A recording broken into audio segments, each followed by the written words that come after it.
자, 우리 보윤이, 보성이도 우리 어린이 친구들 다 같이 말씀을 잘 듣도록 해봅시다. 자, 같이 읽어볼게요. 시작. 아들을 낳으리니 이름을 예수라 하라. 이는 그가 자기 백성을 그들의 죄에서 구원할 자이심이라 하니라. 이 모든 일이 된 것은 주께서 선지자로 하신 말씀을 이루려 하심이니 이르시되 보라, 처녀가 잉태하여 아들을 낳을 것이요 그의 이름을 임마누엘이라 하리라 하셨으니 이를 번역한즉 하나님이 우리와 함께 계시다 함이라. 아멘. 오늘부터 우리는 사도신경의 큰 두 번째 축인 성자 하나님 예수 그리스도에 대한 그런 내용들을 함께 살필 예정입니다. 먼저 우리가 이것을 다루면서 항상 전제하고 있어야 될 그 사실이 있는데, 지금 우리가 예수님에 대해서 다루지만 항상 예수님을 다룰 때조차도 성부 하나님과 성령 하나님을 겸하여서 우리가 생각을 해야 된다는 거예요. 이는 우리가 지난주까지 다뤘던 앞에서 성부 하나님에 대한 고백을 할 때도 동일하게 적용되는 사실입니다. 그래서 이게 중요하기 때문에 여러분들에게 먼저 이게 말씀을 드린데요. 우리가 지난주까지 성부 하나님이 전능하신 아버지시고 천지를 지으셨다고 말씀드렸죠. 그러니까 이러한 내용들이 성자에게도 동일하게 적용되는 거예요. 그러니까 물론 성자는 성부는 아닙니다. 아버지는 아니지만 그분이 전능하시고 또 성자도 천지를 창조하신 분이라는 사실은 맞는 거거든요. 그렇죠? 그리고 성령 하나님도 전능하신 분이시고 또 천지를 창조하신 분이십니다. 그러니까 전능하사 천지를 만드신 하나님 아버지를 믿사오며 얘기할 때도 성자와 성령을 우리가 염두에 두면서 그것을 고백해야 되듯이, 그리고 이제 예수님에 대해서 이야기할 때도요, 항상 우리는 그 예수님이 하신 그 모든 일들과 존재를 삼위 하나님과 연결시켜서 늘 생각해야 된다는 거예요. 아시겠죠? 네. 그래서 예수님의 모든 것 속에 성부 하나님이 관여하고 계세요. 함께하고 계시고 또 성령 하나님도 그 예수님을 도우셔서 그 모든 일을 행하시거든요. 여기 나타난 모든 일들이. 그러니까 그것을 염두에 두고 여러분들이 이것을 이해해야 합니다. 자, 그러면 다시 여러분들에게 한번 지난번의 내용들을 잘 기억하고 있는지, 그 중에서 가장 핵심적이고 기초적인 것을 다시 질문해 보겠습니다. 자, 사도신경의 내용 중에서 가장 많은 부분을 차지하고 있는 게 뭐라고 했죠? 예수님. 그래요. 훌륭한 학생입니다. 네. 예수님에 대한 내용이 이게 총 12문항으로 이렇게 나눠질 수가 있는데, 그 문항 중에 무려 반, 6문항이 다 예수님에 대한 신앙 고백입니다. 그렇죠? 그만큼 우리의 믿음의 신앙의 중심에는 예수 그리스도가 중심에 계셔야 된다는 것을 우리에게 보여주는 거예요. 자, 그리고 이 6가지의 예수님에 대한 신앙의 고백의 내용도요, 다시 두 부분으로 나눠져요. 자, 전반부는 그의 외아들 우리 주 예수 그리스도를 믿사오니가 전반부고요. 후반부는 나머지 것들입니다. 이는 성령으로 잉태하사 동정녀 마리아에게 낳으시고요. 쭉 가서 하늘로부터 저리로서 심판하러 오시리라까지. 이 두 부분으로 나눠지는 거죠. 자, 이 첫 번째 부분은 무엇입니까? 예수님이 누구냐? 예수님의 신분과 예수님의 정체성에 대한 신앙 고백이에요. 예수님이 누구냐에 대한, 그리고 후반부는 그러하신 신분과 정체성을 가진 그분이 무엇을 하셨는가, 이런 것에 대한 고백인 거죠. 예수님의 생애와 사역에 대한 고백이란 거예요. 후반부는 특히 뭐를 얘기합니까? 구체적으로 말하면 예수님의 탄생, 예수님의 죽음, 예수님의 부활, 예수님의 승천, 예수님의 재림, 이것에 대한 고백이라는 거예요. 여러분들에게 다시 한번 질문해 봅시다. 왜 그럼 예수님에 대한 이 신앙 고백이 많은 거예요? 이렇게? 다른 무엇보다? 왜 많다고요? 자, 많은 것은 아는데 왜 많은지를 알아야죠. 또 왜 많은 거예요? 뭐 잠깐 힌트도 주긴 했는데 바로 기독교가 그 출발점이 바로 예수 그리스도이기 때문에 그래요. 그리고 그것에 가장 결정적이고 가장 핵심적인 그런 시초가 되는 그런 이런 예수님에 대한 고백이 마태복음 16장 16절이잖아요. 베드로의 고백. 뭐요? 다 알죠? 시작. 주는 그리스도시요 살아계신 하나님의 아들이십니다. 주는 그리고 그리스도시요 살아계신 하나님의 아들입니다. 이렇게 예수님에 대한 세 가지 어떤 사실들을 고백하고 있는 거잖아요. 그러니까 이것으로부터 시작한 거예요. 참된 우리 믿음의 그런 사람들의 그런 고백들이. 그래서 예수님에 대한 고백이 많은 거죠. 그리고 부차적으로는 초대교회 때부터 시작된 모든 이단이 여러분 예수님에 대한 잘못된 신앙 고백에서 비롯됐기 때문에 그렇습니다. 여러분 이 세상의 모든 잘못된 이단들의 문제는요. 예수님에 대해서 잘못하는 거예요. 잘못 이해하는 거예요. 그러다가 자기가 예수님이 되잖아. 그렇죠? 우리나라엔 예수가 몇 명 있는 줄 알아요? 100명 됐네요. 100명. 다 그 이단의 교주들이 다 자기를 예수라고 한단 말이에요. 예수님에 대해서 왜곡해서 이해하는 거. 여러분들 그래서 내가 믿는 예수가 정말 그 예수냐? 아까 그 책에서도 우리가 나눴잖아요. 팀 켈러 목사님도 그랬듯이 과연 내가 믿는 예수가 정말 성경이 말하는 예수냐를 정말로 우리가 확인해 봐야 돼요. 그렇지 않으면 우리는 내가 상상해내고 내가 만들어낸 그 예수를 믿고 따르다가 죄 가운데 죽을 수 있다니까요. 그래서 여러분들 우리는 이 성경이 말하는 예수님에 대한 바른 신앙의 내용을 정말로 지식적으로 알 뿐만 아니라 그것을 정말 나의 것으로 소유하고 경험하며 살아야 합니다. 그것을 여러분들이 소망하고 기대해야 돼요. 다시 정리해 봅시다. 예수님에 대한 신앙의 그 고백은 두 가지라고 했죠. 하나는 뭐예요? 네? 하나는 예수님의 정체성 또는 신분에 관한 거고 하나는 예수님의 생애와 사역에 관한 겁니다. 이게 중요해요. 정말로 중요합니다.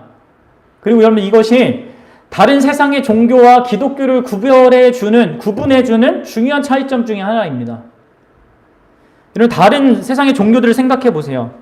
그 세상의 종교들은 종교의 창시자의 가르침을 중요시해요.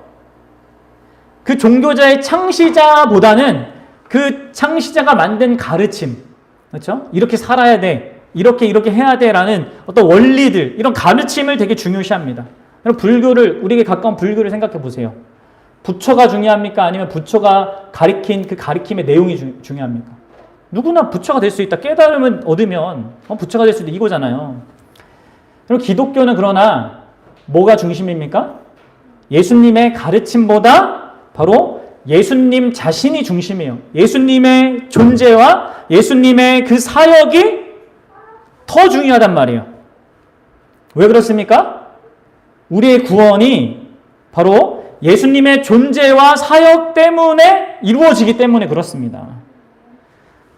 우리가 예수님의 가르침을 순종함으로 구원을 이루는 것이 아니라 성경이 말하는 바로 그 예수님에 의해 성경이 말하는 바로 예수님이 하신 그 일 때문에 우리에게 구원이 주어지는 거예요. 선물로. 그리고 그 결과 우리는 예수님이 말씀하신 그 가르침대로 살아갈 수 있게 되는 겁니다. 여러분 이 순서를 잘 기억하셔야 합니다. 기독교는 전혀 수양 종교가 아닙니다. 불교나 다른 이슬람이나 다른 모든 종교들처럼 우리가 뭔가를 막 애쓰고 노력하고 힘써서 해야 되는 어떤 것이 아니라 또 어떤 가르침 원리를 막 이렇게 실천해가지고 경지에 이뤄야 되는 그런 것이 그래서 구원을 성취해야 되는 그런 것이 아닙니다.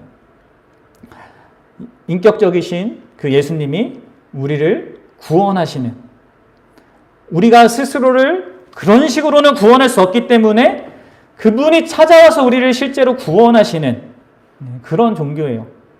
그래서 제가 지난번에도 말씀드렸다시피 우리 믿음의 확신, 열심, 진심의 문제가 아니라 우리가 믿는 그 믿음의 대상이 정말 그분이냐가 이게 중요하다고요. 그래서 이 부분에 있어서 여러분들 명확해야 돼요.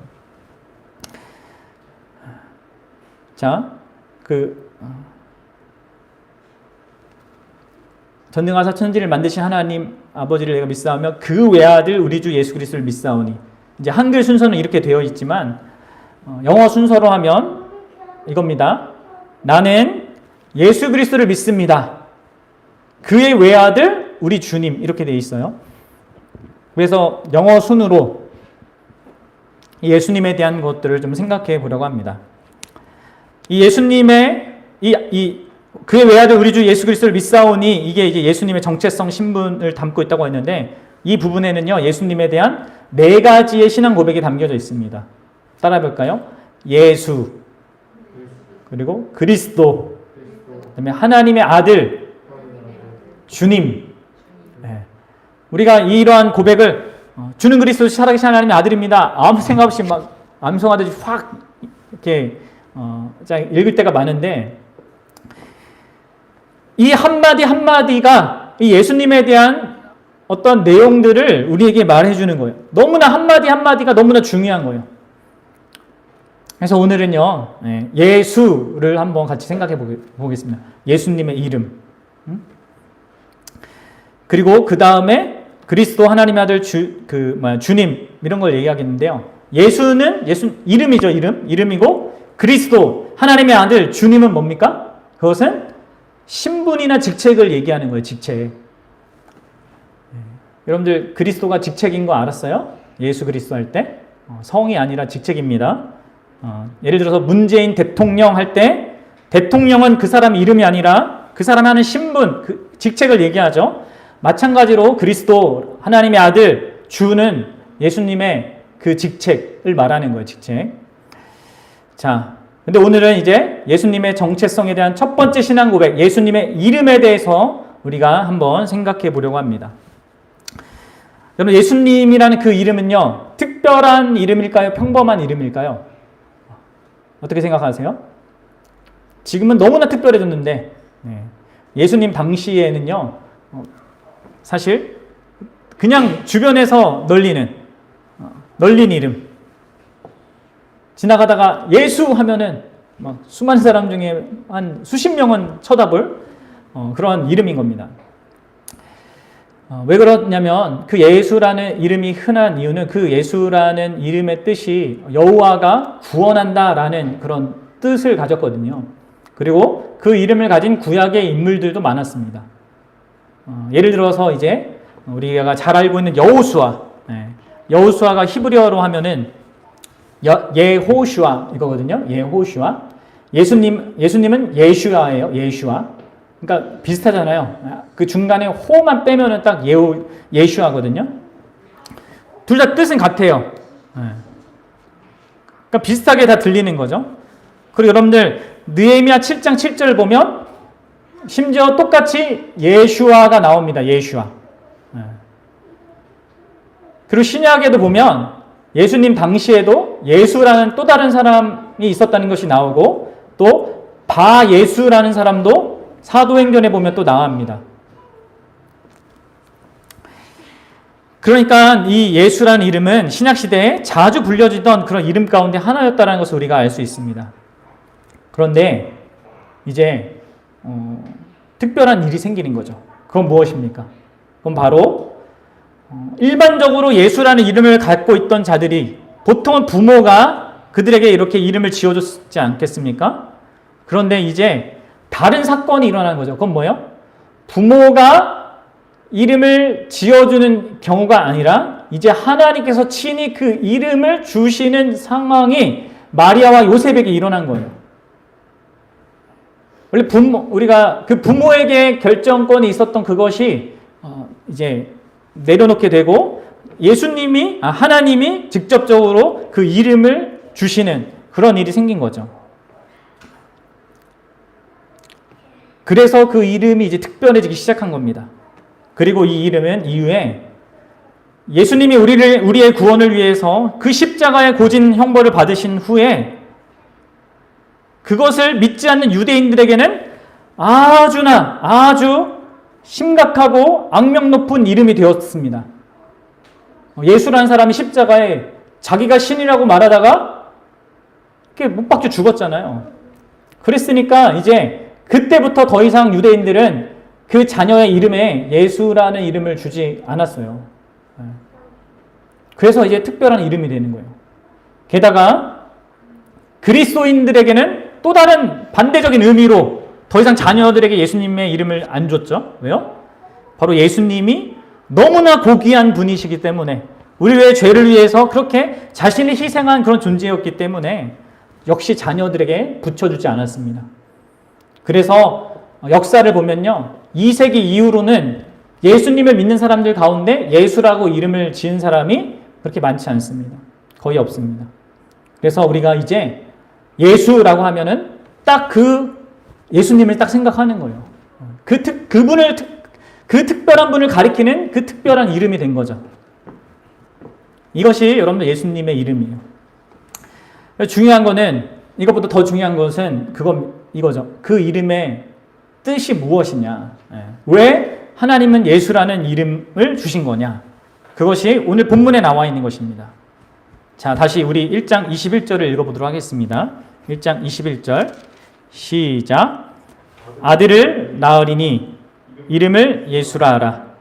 이는 그가 자기 백성을 그들의 죄에서 구원할 자이심이니라 하니라. 아멘. 이름은 이제 부모가 지을 때도 그렇지 않습니까? 저희가 보윤이, 보성이, 이건 뭐 할아버지가 지어주긴 했는데, 그래서 이 이름을 지을 때도 어떤 거기에 이름에 뭔가를 담아서 지어주거든요. 보배롭고 윤택한 삶이 되기 원하고, 보배로운 어떤 소리를 전하는 그런 보성이가 되길 바라는 뭐 그런 마음으로 지어졌겠지 않겠습니까? 마찬가지로 하나님께서도 예수의 이름을, 다른 수많은 이름이 있는데 이 예수라는 이름을 그 예수 그리스도에게 이제 성자이신 그분이 이제 육신을 입으실 그때 준 것은 하나님이 그 안에 담겨 놓으신 어떤 뜻이 있어서 그런 거죠. 그리고 그게 무엇이라고요? 바로 구원자인 거예요. 그가 해야 될 일. 예수 자체가 구원자라는 이름이란 말이에요. 그런데 이들이 이런 구원에 대해서 사람들이 오해할까봐 하나님께서는 좀 더 상세하게 설명해 주십니다. 구원이라는 그 개념에 대해서 사람들이 오해할까봐.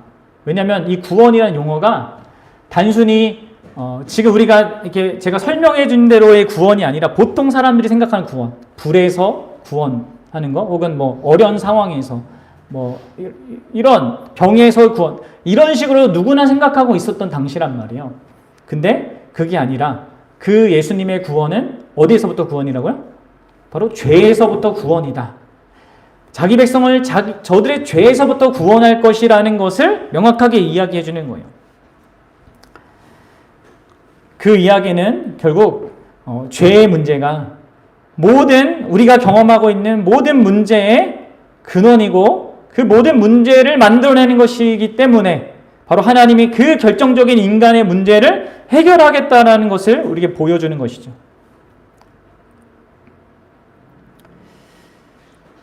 여러분들 이것을 이제 알아야 하는 거죠. 예수님의 구원이 죄에서부터 구원이고, 그 죄라는 건 그러면 뭡니까? 죄라는 건 뭐예요? 이렇게 계속 끊임없이 배우고 있는데 요즘에 창세기 3장의 표현대로 하면 하나님처럼 되고 싶어 하는 것이고, 그리고 로마서 1장의 표현대로 하면은 하나님을 마음에 두기 싫어하는 거죠. 내가 하나님이 되니까 하나님을 마음에 두기 싫어하는 거예요. 자기 중심적으로 사는 걸 또 의미하죠. 그것은 이기적인 모습으로 사는 거. 그리고 그러다 보니까 하나님을 자꾸 무시하고 밀어내는 거. 이게 죄잖아요. 온 우주에서 가장 중요하고 가장 마땅히 최고로 존경받아야 되고 사랑을 받아야 될 그 대상을 무시하는 자로 사는 거, 그분과 관계없이 사는 거. 그래서 여러분들 우리가 흔히 생각하는 수많은 죄악들을 뿜어내며 살아가는 겁니다.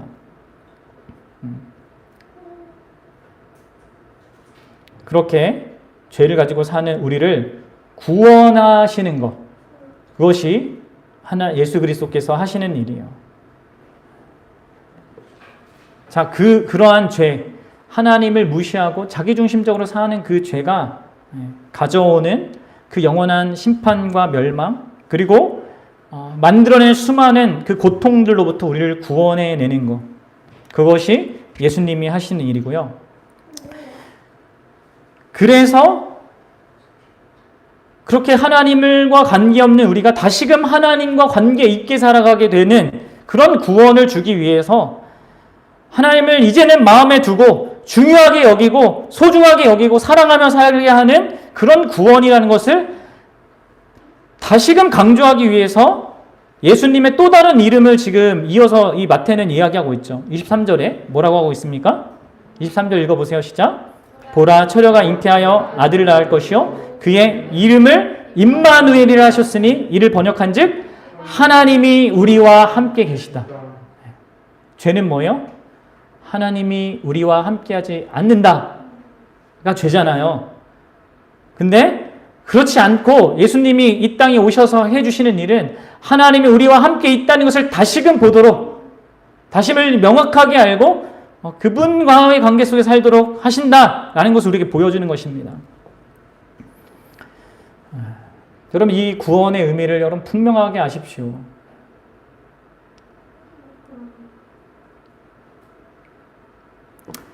그리고 여러분들, 그런데 여기서 한 가지 우리가 생각해 볼 그런 것이 있죠. 그건 뭐냐면 예수님이 자기 백성을 구한다는 거예요. 그렇죠? 그 얘기는 뭡니까? 바로 그에게 자기 백성이 아닌 자들도 있다는 얘기예요. 다시 말해 모든 사람이 구원받는 건 아니란 말입니다. 예수님의 구원이 제한이 있다는 거예요.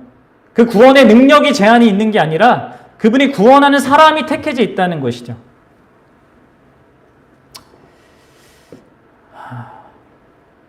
어떻습니까? 나는 구원받은 것 같습니까? 그 택한 자에 속한 것 같습니까?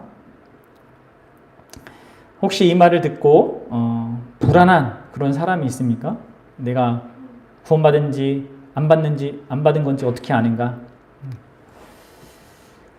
만약에 그런 고민이 진지하게 나에게 든다면 일단 그 사람은 구원받았을 가능성이 아주 높은 사람입니다. 왜냐하면 택감받지 못한 사람은요, 그런 고민조차를 할 수가 없거든요. 구원받는 게 필요한지도 모르고 생각을 해볼 수도 없습니다. 다만 이제 구원을 받은 사람이나 혹은 기독교에 어쨌든 영향을 받은 사람들은 그걸 고민해 볼 수 있는데, 그러면 여러분들 내가 구원받았는지를 어떻게 확인할 수 있을까요? 확증할 수 있을까요? 그게 구원이 관계라는 걸 잘 생각해 보면 됩니다.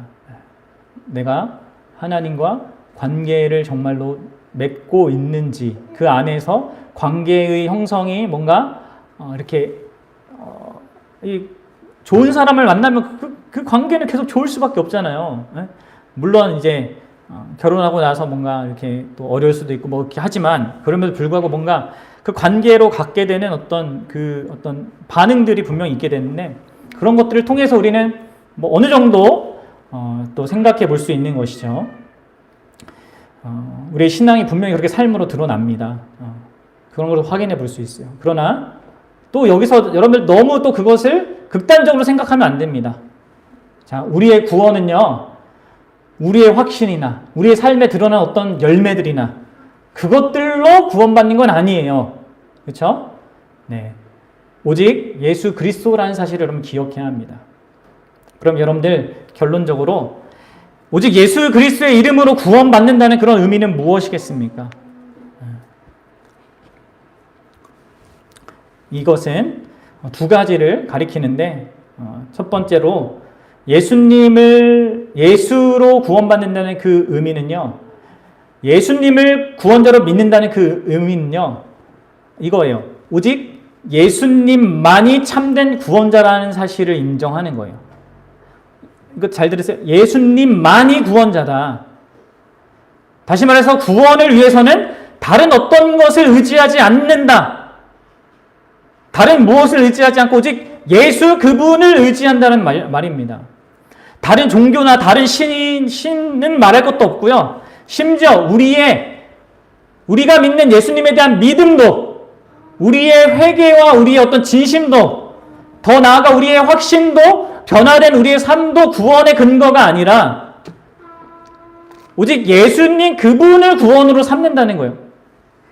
그분이 구원하신다는 것을. 자, 말하지 말고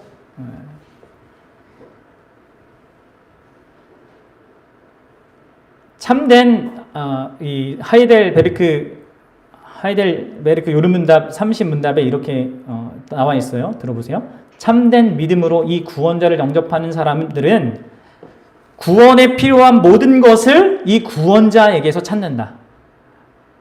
그렇죠? 참된 믿음으로 이 구원자 예수님을 영접하는 사람들은 구원에 필요한 모든 것을 이 구원자에게서 찾는다. 오늘날 하도 기독교가 세상에서 욕을 먹다 보니까 신학자들은 이러한 기독교의 문제를 해결하기 위해서 은근슬쩍 이 기독교의 너무나 중요한 이 진리를요, 살짝 바꿉니다. 어떻게 바꾸는 줄 알아요? 구원의 시작은 예수님을 믿음으로 전적으로 은혜로 받지만, 그 예수님 때문에 받지만, 구원의 완성은 또 다른 문제고, 그 완성을 위해서는 우리가 정당하고 합당한 행위와 삶을 가져야 한다는 거예요. 그리고 그 정당한 구원의 행위와 삶은 성령 하나님께서 도우시는 거기 때문에 당연히 나올 수밖에 없고 가질 수밖에 없고, 바로 하나님은 그러한 성령 하나님에 의해서 행하는 우리의 행위와 삶을 보시고 우리의 최종 구원을 결정해 주신다는 거죠. 여러분들 어떻습니까? 졸리면은 이런 중요한 내용을 그냥 잘 못 듣죠? 훅 넘어갑니다. 여러분 그럴듯하게 들리지 않습니까? 그냥 우리의 행위로 구원받는다는 거 지금 얘기하는 게 아니라 성령 하나님이 도와주시는 우리의 행위와 그 열심과 그걸 통해서 구원받는다고 하는 거예요. 그것도 필요하다. 예수님도 믿어야 되지만 그것 역시 필요하다. 이렇게 얘기하고 있는 거죠. 그리고 이러한 얘기들이 오늘날 많은 교회들에서, 특별히 젊은 청년들이 많은 그런 교회들에서 엄청나게 증거되고 있고 선포되고 있는 내용이에요. 복음이라고. 여러분 그럴듯하죠. 그리고 정말 그렇게 한다면 우리의 삶이 어떻게 좀 더 뭔가 억지로라도 이렇게 뭔가 바뀌지 않겠습니까? 뭔가 계속 열심을 해야겠구나라가 이게 바로 나오는 게 우리이기 때문에, 그래서 여러분들 이게 많은 사람들이 여기에 혹하는 거예요. 그러나 여러분들 이는 바로 구원이라는, 내가 구원자라는 그 이름을 가지신 예수의 그 구원을, 예수님의 구원을 불완전한 것으로 만드는 아주 나쁜 주장입니다. 여러분들 이 하이델베르크 요르문답의 이 믿음, 그걸 작성한 믿음의 선배들이 그냥 어떤 공식적인 어떤 문장을 써놓은 게 아니라 정말로 그러한 사실을, 성경이 말하는 그 진리를 우리에게 다시금 정리해서 얘기해 주는 거예요. 예수님 안에 우리의 필요한 구원의 모든 것들, 그게 다 있는 것이죠. 다른 무엇이 필요치 않다라는 것이 성경이 말하는 바입니다. 구원은 여러분 오직 하나님이, 인간이 할 수 없으니까 그 예수를 보내셔서 하시는 거예요.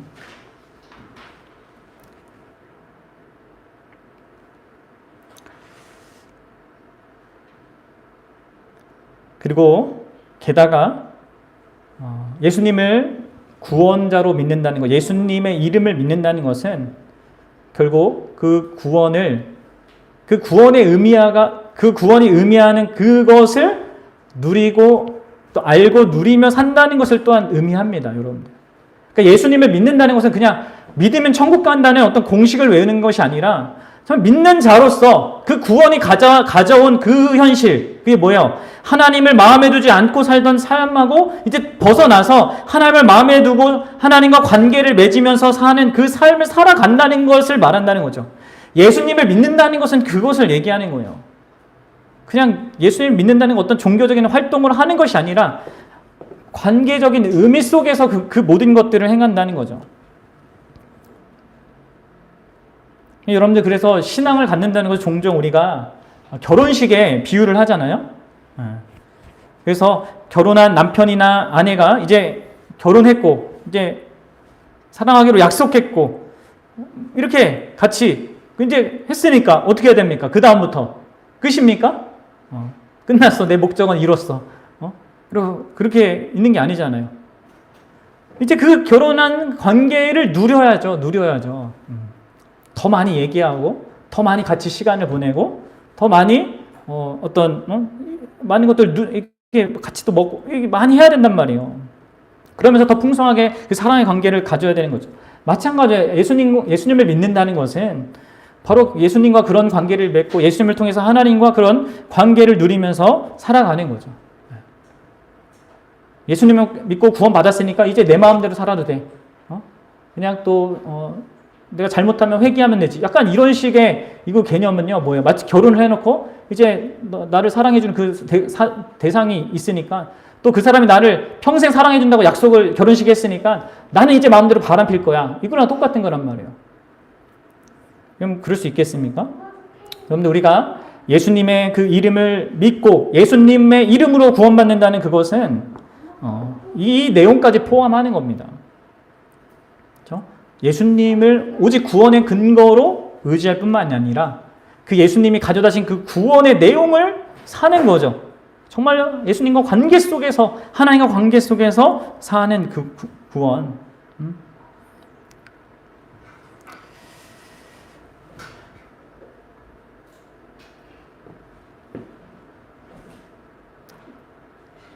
어떻습니까? 여러분들이 예수님을 믿는다는 거, 또 예수님의 이름을 여러분 부를 때마다 그런 구원이라는 거, 예수님만을 근거로 하기 때문에 그래서 정말 안전한 구원이라는 것을 아는 자로 여러분 살고 있고, 또 바로 그 예수님이 가져다 주신 그 구원의 내용을 정말로 누리는 자로 살고 있는지 묻고 싶습니다.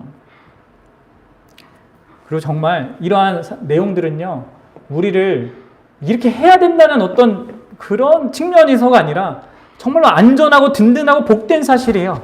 하나님과 우리의 관계가 나의 어떠함에 의해서 전혀 달라지지 않는다는 거예요. 아무리 내가 잘못을 하고 넘어지고 실수하고 수많은 죄를 짓나 하더라도, 다윗이 그렇게 완전히 망가졌다 하더라도 하나님이 포기하지 않으시잖아요.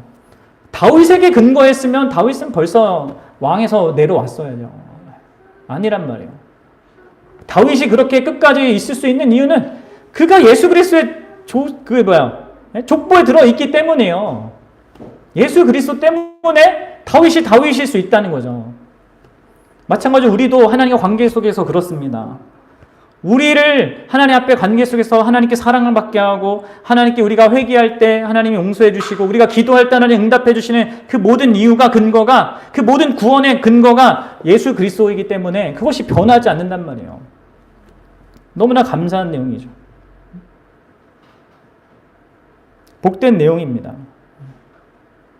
그리고 정말 이러한 이 구원을 누릴 수 있고 그분과 하나님과 관계 속에 살 수 있다는 거, 그것이 여러분들 얼마나 감사한 일인지 아는 자로 여러분들 정말 알고 그것을 정말 현재적으로 계속 누릴 수 있었으면 좋겠습니다. 그리고 이런 일을 하는 것이, 이런 일을 가능케 하는 것이요, 그 시작도 내가 하는 게 아니잖아요. 그렇죠? 내가 이런 걸 알았습니까? 구원이란 게 이런 걸 알았습니까? 죄가 뭐라는 걸 알았습니까? 가장 내 인생이 중요한 게 하나님과 관계라는 걸 알았습니까? 그건 우리가 스스로 아는 어떤 게 아닙니다. 성령 하나님께서 성경을 통해서 알게 해주신 것 속에서 갖는 거예요. 구원의 시작도 그렇고 구원의 과정도 그렇고 구원의 완성도요, 결국 하나님이 그리스도 안에서 하시는 거예요.